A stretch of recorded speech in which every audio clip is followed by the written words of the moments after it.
TorahCafe.com.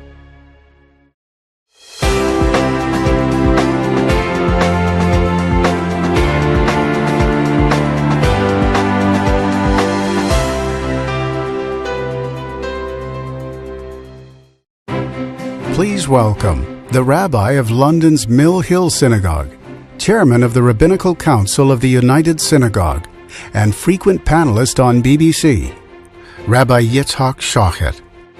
About 3 hours ago, I suddenly realized I'd forgotten the tail end of my talk. About 2 hours ago, half of it was already gone from my mind, and in the last hour, I went a complete blank. It is 3 o'clock in the morning for me right now, so bear with me. But let me ask you this. Have you ever heard the expression, nice guys finish last? What on earth does that actually mean?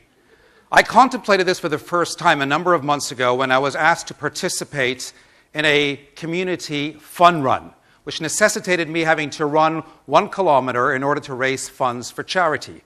The so-called fun part was that I was going to be running alongside 11 other rabbis. Now, I must have missed the fine print because when I turned up on the day, it turns out I wasn't just running alongside 11 other rabbis, but we were, in fact, going to be tied together at the ankle. Now, to be sure, I'm not especially crazy about rabbis, present company excluded. When I turn up at a bar mitzvah or at a wedding, I sometimes dare to ask not to be sad at the rabbi's table. Let's face it, sometimes they can be boring. So the idea of running an intimate kilometer tied to them was indeed daunting. And in the circumstance, to a very patient and cheering crowd, we did in fact come in last. But then I wonder something altogether different about the whole motivation of running a marathon. Why do people run these races knowing as they do that the overwhelming majority are in fact going to come in near last place? Every single year, some 35,000 people line up to run a 26 grueling kilometers, whether on the streets of London, New York, or Boston. Only one of them is going to come out in front. So why do all the others bother knowing that they're not going to come in the first 10, not even in the first 1,000? Kind of reminded of the story, true story, in London where a guy was in fact running in last place and the guy in front of him turned around tauntingly, so what does it feel like coming last? Quite humiliating, isn't it? Several kilometers later, so what does it feel like coming in last? Quite humiliating, isn't it? And as they're coming in for the final stretch on that last kilometer, so it's humiliating, isn't it? What does it feel like coming in last? And the guy had enough. He said, "You're about to find out," and immediately dropped out of the race.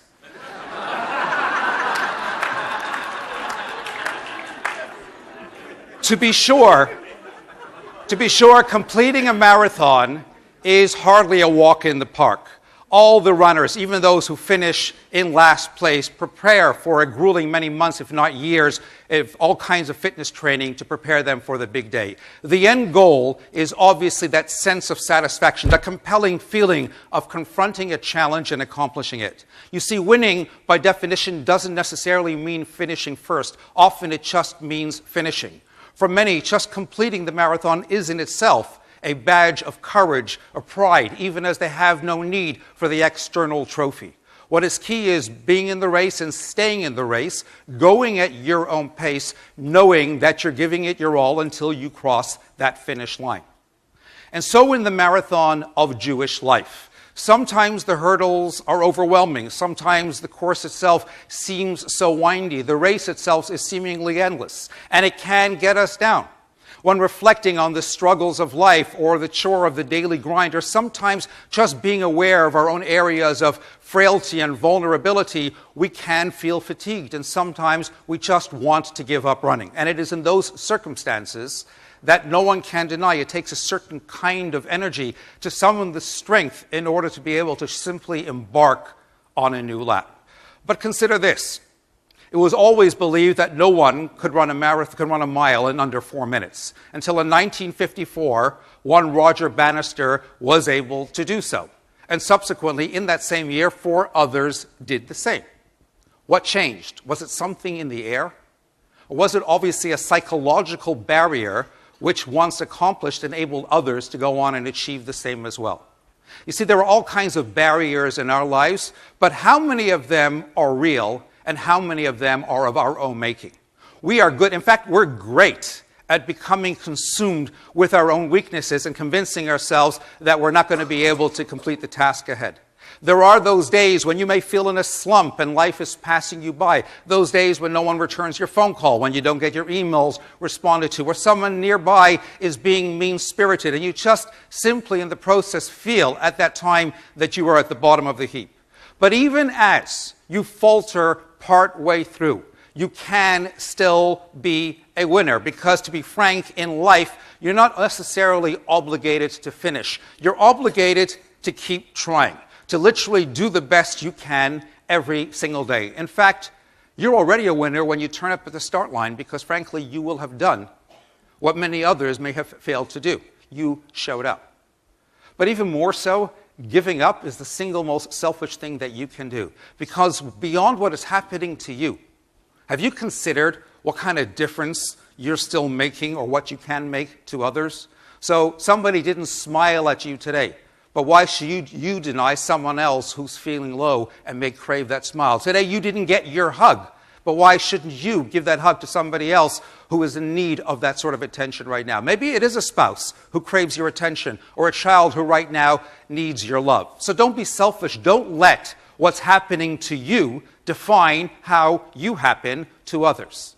You see, there's always a purpose and a determination that lies at the core of our inner being that we manage to release when having to compete in the marathon of life.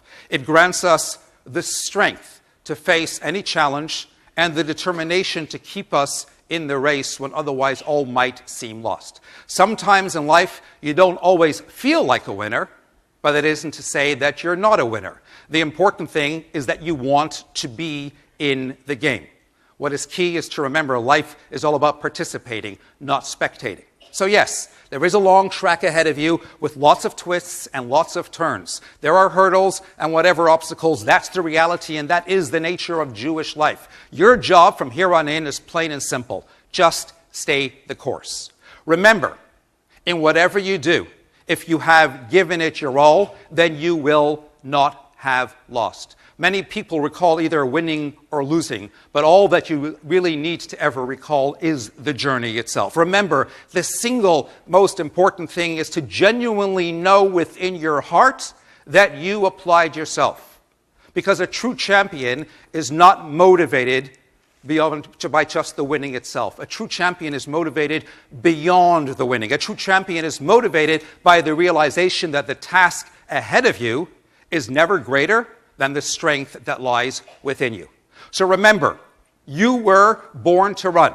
Maybe not that fast, maybe not that far, maybe not even as efficiently as others, but to get up and move, to fire up that entire energy-producing, oxygen-delivering, adrenaline-pumping, soul-strengthening process that we call life. It may hurt. It may take time. It will require dedication. It will necessitate all kinds of willpower. It will require sacrifice. There will be temptation, but I promise you this, when you reach your goal, it will have all been worth it. So remember, today, no better than at any other time, is the very day in which you have to breathe in and summon that second wind. Feel the energy that flows through you as a proud Jew. Run your laps. Get involved in new spiritual undertakings and go for gold. You may be chugging along in last place. The wind is blowing in your face. Nothing is important. Everything is important. You're coming in last, but you're still in the race. You might be in last place, but you take heart because nice guys finish last. Thank you.